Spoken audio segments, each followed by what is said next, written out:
I spent 2 years getting good at prompting AI. The perfect wording, the magic phrases, the whole act like a CFO with 20 years of fp&a experience setup. I had a document with a couple hundred prompts in it, and I was pretty proud of it.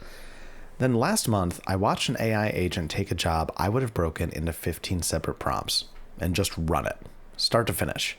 It opened the files, did the work, checked itself, and handed me the result. Well, I got a coffee. And it hit me, standing there at that counter, that the skill I'd spent 2 years sharpening was already halfway to useless. The perfect prompt wasn't the thing anymore. Today, I want to show you the skill that replaced it. And here's the good part. It's a skill every decent finance manager already has. You've just been using it on people instead of on the machine. Let me show you. Welcome to Excel at AI in Finance, the show for finance pros who want to use AI to get home sooner and be the one their company can't afford to lose. I'm Mike, I run F9 Finance, and I'm a senior finance leader working in the trenches. Each week, I share the AI tools, workflows, and conversations that get you where you want to be. All right, let's get into it. Let me make this real with a member of the Finance AI Lab. I'll call her Dana, and I've changed the details that don't matter. Dana's a senior analyst, headed for assistant controller at a mid-sized company. And when she joined the lab, she was already the AI person on her team. You know the one. She had the saved prompt library, a couple hundred prompts in a doc, sorted by task, tuned within an inch of their lives. If you needed the exact wording to get the model to write a clean variance narrative, you went to Dana. The sad thing is she was still drowning, and that's the part that got me. Because here's what her month end actually looked like. She'd sit down to reconcile a couple of accounts, and she'd run it like a relay. Prompt 1, get the matching logic, copy that out. Prompt 2, pull the exceptions, reformat it by hand. Prompt 3, write the summary. 6 or 7 prompts, a pile of copy and paste in between, every one of them polished. And it still ate her whole afternoon. She'd automated the typing and kept all the actual work. And she couldn't see it because from the inside, it felt like using AI. She was using it. She just had it doing the fastest, easiest slivers of the job. The parts that were never the problem, while she personally carried every handoff in between. The tool was saving her seconds and costing her the afternoon. Then she hit a roadmap in the lab on working with agents. And the whole idea was one line. Stop writing prompts, start writing a brief. And you know what? She almost skipped it. She was good at prompting, and this felt like a step backward. But she tried it on that same reconciliation. And instead of the relay, she wrote one plain instruction. Here are the 2 exports. Match them on invoice number. Flag anything unmatched over $5,000. And show me the rows you couldn't match with the reason. That was it. No magic words, no act like a controller. If anything, it was a worse prompt than the ones in her library. Just a clear job. She hit go and went to get a coffee. And when she came back, it had done the whole thing. Opened both files, worked the match, built the exceptions list, and handed her a first pass write-up of what didn't tie and why. The afternoon job took about 10 minutes. Now here's the part that stuck with me, because Dana said it better than I could. She said the thing that finally worked wasn't a new AI skill at all. It was the exact same thing she does every single week when she hands a task to her junior analyst. Here's the file. Here's what I need. Here's what to flag. Come find me if you get stuck. She'd been doing that with people for years. She just never once thought to do it with the machine. 2 years of collecting the perfect prompts. And the thing that finally changed her month end was a skill she already had before she ever opened an AI tool. That's the whole episode sitting in one story. So let me back up and show you the 3 things that change the day you stop writing prompts and start briefing the work. So here's the shift underneath Dana's story. For about 2 years, the whole pitch on AI was learn a prompt. Get the wording right and the model will do almost anything. And that advice made sense because the tools only answered. You typed a request, it wrote something back, and then you did the next step, and the one after that. You were the engine moving the work from one prompt to the next. The prompt was the whole interaction. So of course, the prompt felt like the skill. But the tools stopped just answering, they started doing. Claude, Copilot, the agent mode showing up right inside Excel now. You give one of these a job, and it'll make a plan, open your files, run the steps, use other tools, and hand you back a finished result. And the second a tool can run the whole job instead of one slice of it, the skill flips. It stops being about how you word one request. It becomes about how you hand off the whole thing. And this isn't a someday thing. It's already sitting in the tools on your desk. The spreadsheet you live in has an agent mode now. The chat tool you already pay for will go open a folder, read 10 files, and come back with an answer. The capability showed up quietly, inside the tools you already use, which is a big part of why most finance pros haven't changed how they work yet. The tool leveled up, but the habit didn't. And the gap between the people who notice and the people who don't is going to get wide, fast. The finance pro still hand-feeding prompts is working at one speed. The one briefing agents is working at another. Same team, same tools, completely different output. And that's the whole reason this episode exists. So let me give you 3 things that change the day you make that move. Dana lived all 3 in one reconciliation. This episode is brought to you by Finance AI Lab. One new AI skill every 2 weeks, 15 minutes a day. Look, the finance pros who learn AI don't just keep their jobs. They become the ones their company can't afford to lose. And that's what I built the AI Lab for. If you've been meaning to actually learn AI, but don't have time for another course on top of your real job, this is the format that works. Each roadmap runs 10 working days at 15 minutes each. You learn the skill, you build it, you ship your win, and you move on. That's 6 skills in 3 months, 26 in a year. When you join, you get the full back catalog of roadmaps, plug-and-play workflows, templates, and an entire community of finance pros learning the same things. $59 a month, cancel anytime. Links in the show notes, and I'll see you in there. The first thing that changes is that the wording stops being the skill. For 2 years, the craft was wordcraft, the exact phrasing, the role play setup. You are a senior controller with 20 years of experience. The secret 10-part structure somebody sold you in a thread with 100,000 likes.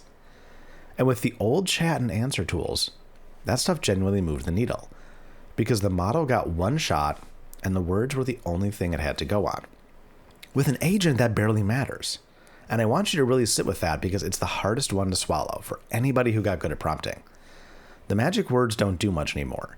What does the work now is the brief, the job, the inputs, the limits, and what done actually looks like when it's finished. Go back to Dana for a second. Her old prompts were genuinely good, tuned, worded, sorted in a library, and they had her running a 7-step relay every month end. Her new instruction was plain to the point of boring. Here are the 2 files. Match on invoice number. Flag anything over $5,000. Show me what didn't tie. There was no craft in that sentence at all.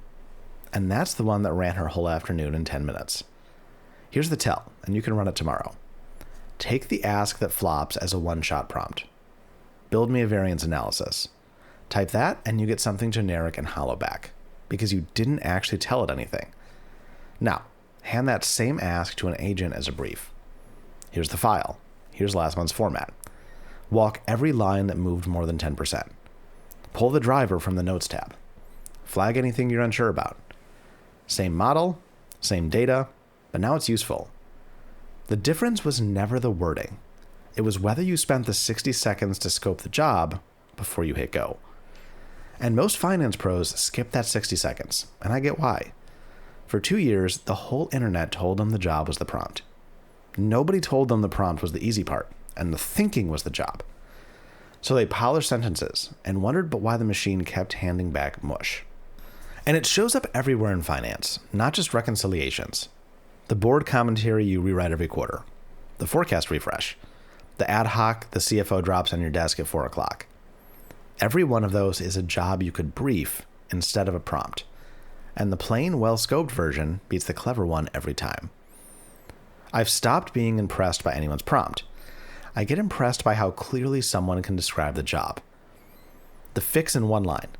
Stop wordsmithing the prompt. Write the brief you'd hand a new analyst on their first day. The second thing that changes is where you sit in the work. With prompting, you're the glue. You take the job, you break it into steps in your own head, and you feed them in one at a time. You carry the output of step 1 into step 2. You do the joins between the pieces. The AI does little bursts of work, and you're the one stitching them into an actual finished thing. That was Dana's relay. Prompt, copy, reformat, prompt again. She was the conveyor belt running between all those little bursts. With an agent, you hand over the whole job and let it run the steps itself. It makes the plan. It opens the files. It calls the other tools. It reads the tab, does the match, builds the list, drafts the summary. Your skill moves up a level. It becomes cutting the job into a shape the agent can follow, and setting the guardrails around it, not doing the handoffs yourself. Month-end reconciliation is the clean example, because it's exactly what Dana ran. The old way. You prompt for the match logic, copy it out, prompt for the exceptions, format them, prompt a third time for the write-up. 5, 6, 7 touches.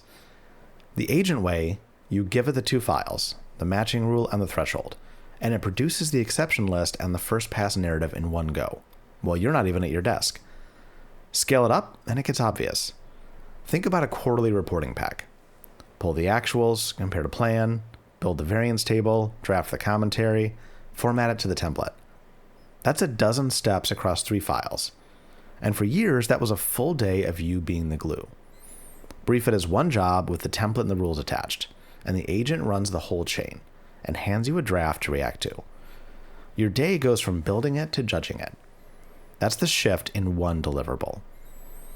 Now here's the tell that you're ready for this, and it's a good one. If you can describe the job as a series of steps a brand new hire could follow, the agent can follow it too.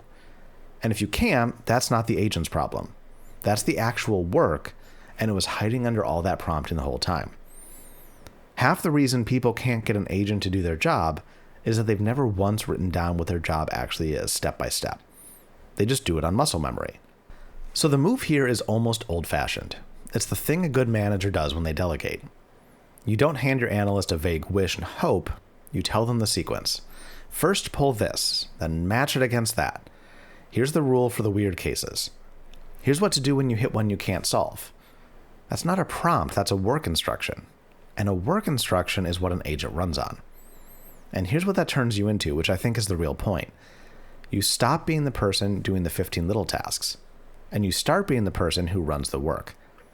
That's a promotion in how you spend your day, and you don't need anybody's approval to take it.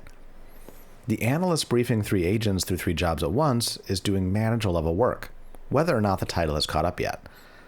That's the seat AI opens up, and very few are sitting in it. The fix here comes down to one line. If you'd have to explain it to a new analyst, write that explanation down. That is the prompt now. The third thing that changes is how you check the work. And this is the one that bites finance pros the hardest, so stay with me. With a single prompt, checking is easy. You get one answer, you read it, you can eyeball whether it's right. One output, one look. But an agent doesn't give you one output. It runs a dozen steps and hands you the end of the chain. And you cannot eyeball a dozen steps you never saw. You don't know what it opened. You don't know what it assumed when it hit something ambiguous. You don't know which of those steps quietly went sideways. Let me give you the version that should worry you a little, because I've watched it happen. An agent reconciles 2 ledgers and hands back a clean, confident summary. Everything ties, looks perfect. And buried 3 steps back, it hit 40 rows that didn't fit. Made a quiet assumption to force them to balance, and never mentioned it. The output looked finished. It balanced to the penny. And it was wrong in a way you'd only catch if you went and looked at the trail. That's the finance version of a car that drives beautifully with a crack in the frame. This connects straight to something I hit a couple of episodes back, the verification tax.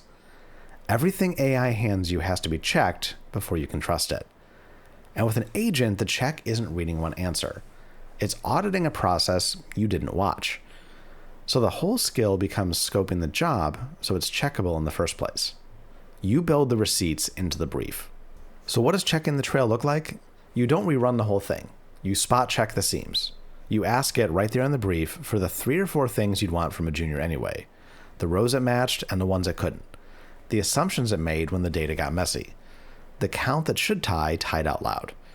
Give me those, and a 2-minute read tells you whether to trust the 20 minutes of work underneath. Skip them, and you're back to redoing it just to be sure. That's the split between the finance pros who get burned by agents and the ones who get their hours back. The ones who get burned read the last line. It looks great, and they forward it. The ones who win told the agent up front, cite the rows you matched, flag anything you were unsure about, and tell me exactly what you skipped and why. Same agent, but one of them gets a black box.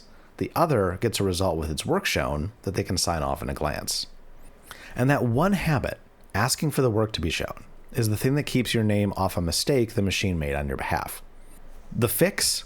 Brief the agent to show its work and flag its own shaky calls. Otherwise, you're not delegating, you're signing your name to a black box. The thing I really want to emphasize is that you already know how to do this. It's the same move you make with a good analyst. Name the job, hand it over, say what done looks like, check what comes back. 2 years of prompt tips talked you out of a skill you already had. Agents just handed you the analyst. And this matters way past your next reconciliation. The finance pros who learn to brief the work the way you'd brief a sharp analyst become the person their team trusts the day the tools change again. And they will change again. That's the person everyone else turns to. Okay, so what do you do with this before your next close? I want to give you 3 questions. Run them before you hand any job to an agent. Question 1. Could I hand this to a brand new analyst with exactly what I just typed? If the brief isn't clear enough for a person, it isn't clear enough for the agent either. A new hire would come back with questions. The agent won't, it'll just guess. So answer the questions before they get asked, right there in the brief. Question 2. Did I tell it what done looks like and what to flag? An agent with no target and no guardrails hands you something confident, plausible, and quietly wrong. And you own it with your name on it. Say what finished means. Say what to raise its hand about. That one move heads off most of the messes. Question 3. Can I check this in a glance, or did I ask it to show the trail? If you can't verify what it did, you're not delegating, you're gambling. So build the receipts into the ask. Show your work. Cite the rows. Flag what you skipped. And here's the hard version. If you're briefing an agent the way you'd fire off a quick prompt, lazy, vague, half a sentence, you're not saving yourself time. You're moving the mistakes downstream to a place where they're harder to catch and still trace straight back to you. And look, this is bigger than one reconciliation. The finance pros who learn to direct the work don't just get their nights back. They become the ones their company can't afford to lose.